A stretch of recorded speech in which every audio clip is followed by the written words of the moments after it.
Electric dipole.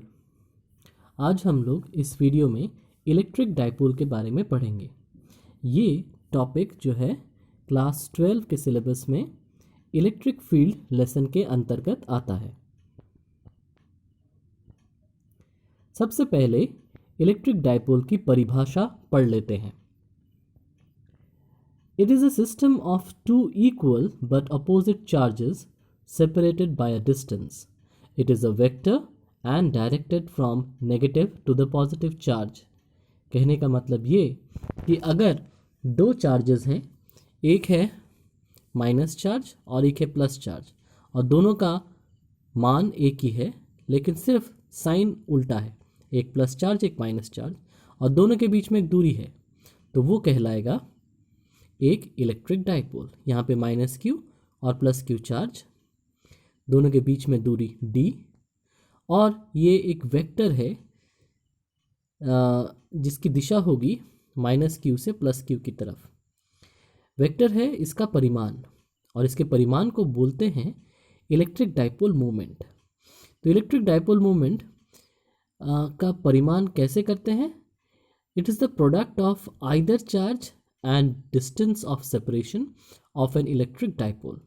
कहने का मतलब ये कि दोनों चार्जेस तो सेम हैं, दोनों चार्जेस में से कोई भी एक चार्ज लो और दूरी से गुना कर दो, तो फिर जो मिलेगा वो हो जाएगा इलेक्ट्रिक डाइपोल मोमेंट। और इसकी दिशा कहाँ से कहाँ तक होगी? माइनस से प्लस चार्ज की तरफ। एसआई यूनिट जाहिर से बात है, चार्ज के लिए कूलम्ब और डिस्टेंस के लिए मीटर, तो ऐसा यूनिट है कूलम्ब मीटर। डायमेंशन मीटर के लिए लेंथ L और कूलम्ब के लिए TI, मतलब T फॉर टाइम और I for current. Electric field due to a dipole at a point on its axis. Exam में ज़्यादातर ये सवाल आता है। इसमें क्या है, बोला जा रहा है कि एक इलेक्ट्रिक डाइपोल है, जैसा तुम लोग अभी चित्र में देख रहे हो। उसके बाद उसका नामकरण ऐसे किया गया, ए पॉइंट से बी पॉइंट, और उसका एक सेंट्रल पॉइंट दिया गया ओ, और पॉइंट पी पर हमें निकालना है कि इलेक्ट्रिक फील्ड कितना होगा। तो जाहिर सा बात है, ए पॉइंट के लिए और बी पॉइंट के लिए जो इलेक्ट्रिक फील्ड होगा उन दोनों का वेक्टर योगफल यही हो जाएगा इलेक्ट्रिक फील्ड पॉइंट पी पर। तो ए और बी के बीच में जो दूरी है वो है छोटा हाथ का d, और ओ और पी के बीच में जो दूरी है वो है छोटा हाथ का r। इलेक्ट्रिक फील्ड ए पॉइंट की वजह से ए की तरफ है, पिंक कलर में दिख रहा है। ऐसा इसलिए क्योंकि ए पर माइनस चार्ज है, और बी पॉइंट के लिए ये ग्रीन जो एरो निकला ये है बी पॉइंट के लिए इलेक्ट्रिक फील्ड पॉइंट पी पर। नाम दिया गया अभी इलेक्ट्रिक फील्ड ए के लिए ई ए, बी के लिए ई बी।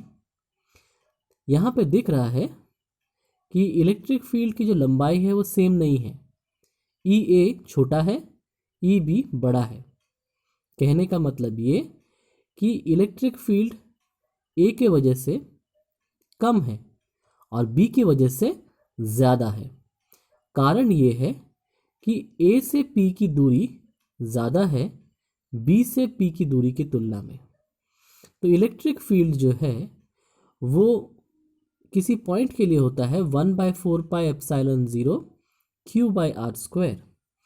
तो क्योंकि यहाँ पर r मतलब दूरी ए से लेकर पी के क्षेत्र में ज़्यादा है, इसीलिए इलेक्ट्रिक फील्ड वहाँ कम है। कुल इलेक्ट्रिक फील्ड पॉइंट पी पर निकालने के लिए ई बी माइनस ई ए, और इसकी दिशा किस तरफ होगी? जाहिर सा बात है बी की तरफ, ई बी की तरफ, क्योंकि ई बी बड़ा है। वैल्यूज बिठा देते हैं, 1/4πε0 Q/bp²। ई बी का मान उसी तरह से ई ए के मान में नीचे ए पी स्क्वायर है। वैल्यूज पुटअप कर देते हैं। देखो बी पी के लिए, बी से लेकर पी ये दूरी मापने के लिए हम लोग ओ से लेकर पी इस दूरी से बी से लेकर ओ इसको हम लोग घटा देंगे। मतलब आर से घटा देंगे d/2, तो हम लोगों को मिल जाएगा r - d/2 bp का मान। उसी तरह से अगर हमको a से लेकर p तक का मान निकालना है तो उसके लिए ये o से लेकर p और a से लेकर o इन दोनों को जोड़ देना है। मतलब r के साथ d/2 को जोड़ देना है और वैल्यू पुटअप कर देंगे AP की जगह। अलजेब्रा से इसका मान तुम लोग निकाल सकते हो Q × 2dr ऊपर हो जाएगा और नीचे r² - d²/4 उसका होल स्क्वायर। अब अगर पॉइंट P बहुत दूर है AB की तुलना में, मतलब ये जो D दूरी है ये R से बहुत छोटी है, तो उस क्षेत्र में हम लोग इसे निगलेक्ट कर सकते हैं, d²/4 को निगलेक्ट कर सकते हैं। ये ना के बराबर होगा r² के, तो उस क्षेत्र में नीचे हो जाएगा r⁴ और ऊपर रहेगा r/r⁴ हो जाएगा r³ और फाइनली हमारा वैल्यू आएगा 1/4πε0 2 QD/r³। अब QD का मतलब हम लोग इससे पहले ही पढ़ चुके हैं, इलेक्ट्रिक डाइपोल मोमेंट है, इसीलिए उसका मान P बिठा देंगे। तो हमारे पास फाइनल आंसर आया E = 1/4πε0 Q2P/r³। यहाँ पे ध्यान देने वाली बात ये है, ये तभी संभव है जब पॉइंट P बहुत दूर होगा AB की तुलना में। AB की तुलना में पॉइंट P बहुत दूर होगा, उसी क्षेत्र में ये संभव है। Next, electric field due to a dipole at a point on its perpendicular bisector. अगर हम लोग एक इलेक्ट्रिक डाइपोल लेते हैं, उसका central point O, point P पे निकालना है इलेक्ट्रिक फील्ड जो उसके परपेंडिकुलर बाइसेक्टर पोजीशन पे है। परपेंडिकुलर बाइसेक्टर मतलब इसके ठीक सेंटर में, और यहाँ पे एक 90 डिग्री का कोण बन रहा है। तो उस क्षेत्र में पॉइंट P पर अगर इलेक्ट्रिक फील्ड निकालना है तो दो लाइंस खींचेंगे हम लोग, पहले चार्ज की तरफ और दूसरे चार्ज की तरफ। तो इस तरफ है EA इलेक्ट्रिक फील्ड, क्योंकि ये एक नेगेटिव चार्ज है इसीलिए इलेक्ट्रिक फील्ड की दिशा इस तरफ होगी, और क्योंकि ये एक पॉजिटिव चार्ज है इसीलिए इलेक्ट्रिक फील्ड की दिशा इस तरफ होगी। देखते हैं, ये देखो पॉजिटिव चार्ज के लिए बाहर की तरफ और नेगेटिव चार्ज के लिए अंदर की तरफ इलेक्ट्रिक फील्ड। इन दोनों का कुल योगफल निकालना है। निकालने के लिए पहले EA वेक्टर को रेक्टेंगुलर रेजोल्यूशन कर लेते हैं, इसको दो हिस्सों में बांट लेते हैं, एक इस तरफ और एक इस तरफ, एक cos थीटा कंपोनेंट, एक sin थीटा कंपोनेंट। तो हम लोग को इस तरफ मिलेगा EA cos थीटा और इधर EA sin थीटा। यहाँ पे थीटा जो कोण है वो कोण यहाँ वाला है, ये कोण है थीटा, इसीलिए EA cos थीटा हुआ ये वाला लाइन।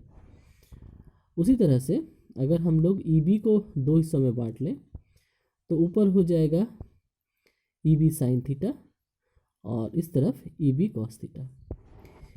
EA और EB इनका मान जो है वो बराबर है, इसीलिए EB sin थीटा और EA sin थीटा एक दूसरे को कैंसिल करेंगे, इनका कुल प्रभाव 0 हो जाएगा। EB sin theta EA sin theta दोनों एक दूसरे का अपोजिट में है, इसीलिए इन दोनों का कुल प्रभाव 0। लेकिन EB cos थीटा और EA cos थीटा जुड़ जाएंगे, क्योंकि दोनों मान बराबर है, इसीलिए 2 × EA cos थीटा बोल सकते हैं कि फाइनल वैल्यू आएगा। ये जो दूरी है दोनों के बीच में, चार्ज के बीच में, वो है छोटा हाथ का d, और जो पॉइंट O से लेकर P तक ये जो दूरी है ये है छोटा हाथ का r। अब देखते हैं वैल्यूज़ किस तरह से आ रही हैं। E is equal to E B cos theta plus E A cos theta, इन दोनों का योगफल है टोटल इलेक्ट्रिक फील्ड। तो वो कितना है 1/4πε0 Q by A P square, ये Q by A P square, और 1/4πε0 Q by B P square, एक ई बी का मान एक ई ए का मान इंटू कॉस थीटा। अब क्योंकि ए बी और ए पी दोनों बराबर हैं, ए पी और बी पी दोनों बराबर हैं, तो हम लोग यहाँ पर सामने एक 2 ले लिए हैं, तो इसीलिए 2/4πε0 क्यू बाय ए पी या बी पी कुछ भी बोलो उसका स्क्वायर।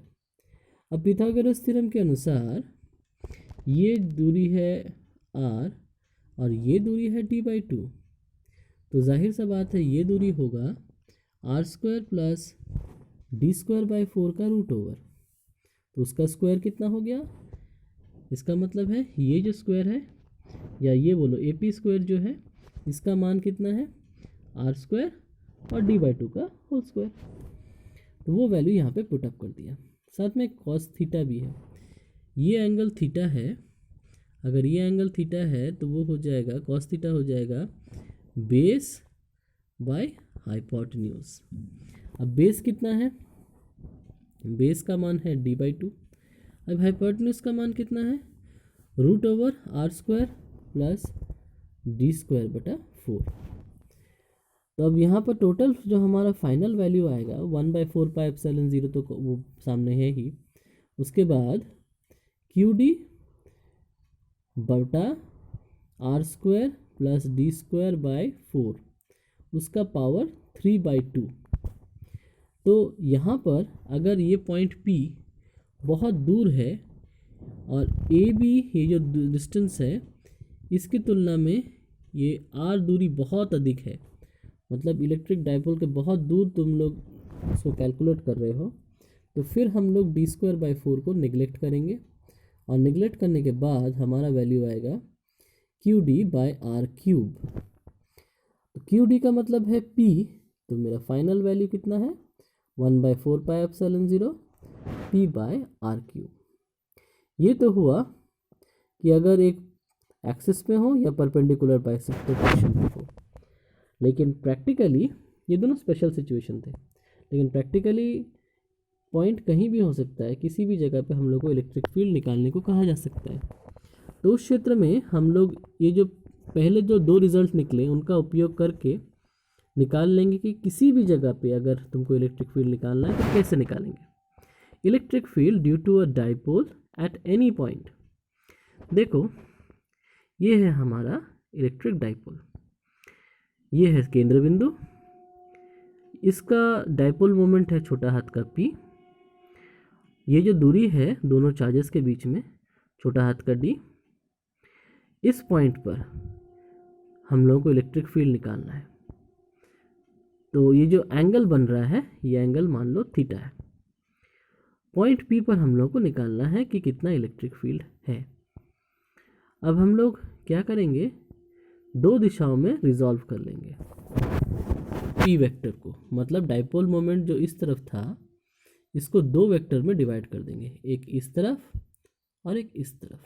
कहने का मतलब एक ऐसे कि अलोंग द एक्सिस आ जाए पॉइंट P, एक ऐसे कि परपेंडिकुलर टू एक्सिस आ जाए पॉइंट P। तो पॉइंट P जो है वो ये P cos थीटा जो दिख रहा है हरा वाला लाइन, ये जो P का एक कंपोनेंट है P cos थीटा और एक कंपोनेंट होगा P sin थीटा, दोनों को मिलाकर क्लियर दिख रहा है। देखो P वेक्टर जो है मतलब डाइपोल मोमेंट 2 हिस्सों में बांटा, P cos थीटा और P sin theta. P cos theta के लिए P पॉइंट जो है वो एक्सिस वाला पॉइंट है, लेकिन P sin थीटा के लिए ये P sin थीटा के लिए ये जो P पॉइंट है ये परपेंडिकुलर बाइसेक्टर पोजीशन का पॉइंट है। तो हम लोग देखो ये एक्सिस के पॉइंट के लिए हरा कलर में दिया हुआ, देखो इलेक्ट्रिक फील्ड अल्टीमेटली इस तरफ होगा, कितना होगा 1/4πε0 इंटू 2P/r क्यूब होता है, तो पी तो बोलेंगे नहीं, पी कॉस थीटा बोलेंगे।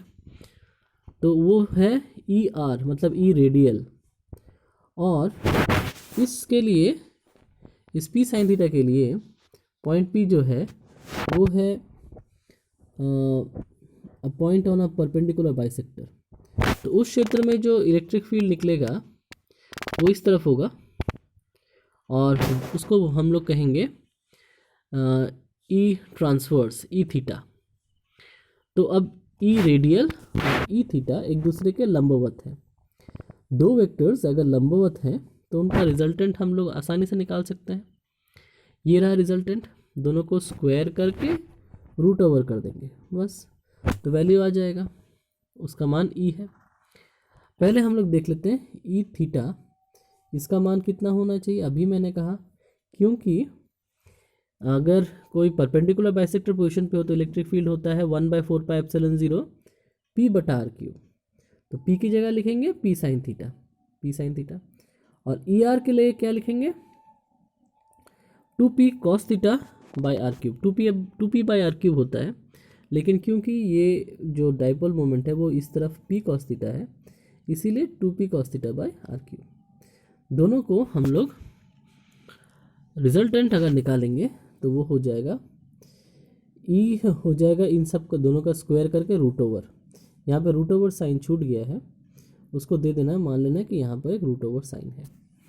तो ऐसे बोल सकते हैं E square is equal to E theta square plus E R square. तो हम लोग कैसे निकालेंगे, पहले हम लोग दिशा देख लेते हैं। यहाँ पर जो है ई का मान कितना आएगा, पहले ई का मान आएगा ई आर स्क्वायर। देखो फिर से बता रहे हैं, ये जो ई आर है इसका मान कितना आया था और ई थीटा का मान कितना आया था। ई थीटा का मान आया था 1/4πε0 p sine theta by r³। E R का मान कितना आया था 1/4πε0 2p cos theta by r³।